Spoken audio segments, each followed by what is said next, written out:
you mentioned your dad a little bit, and if you don't want to mention it, it's okay. But I just want to kind of ask too, what did he go to jail for, and did that kind of like affect you at all throughout your life? Yeah, 100% it did. So my dad went to jail for second-degree murder. So Okay.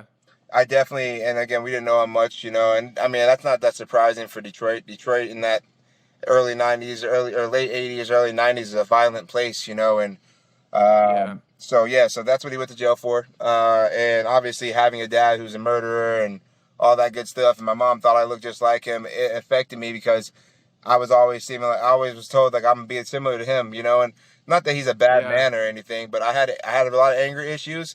I was too willing to be violent, all those things, which I think they all are good things, but again, it's all about how you direct them, like, and I direct mine in positive ways, and I've been able to do that for a long time, but it definitely affected me growing up for sure.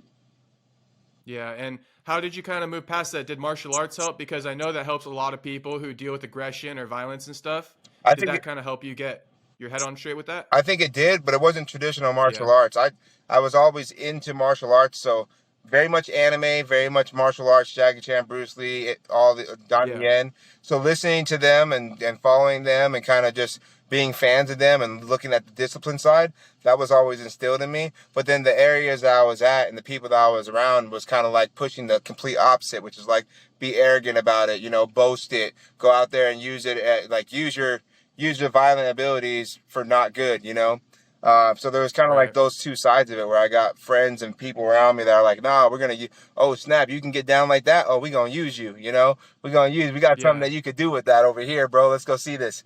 And then it was the opposite side of it. It was like, no, a true martial artist sheaths his sword, like until the sword needs to be drawn. So there was a big dilemma in my life where it was like learning how to sheath the sword and learning how to utilize the aggression and attributes that could be used for positive as Hmm. positives and not for negatives.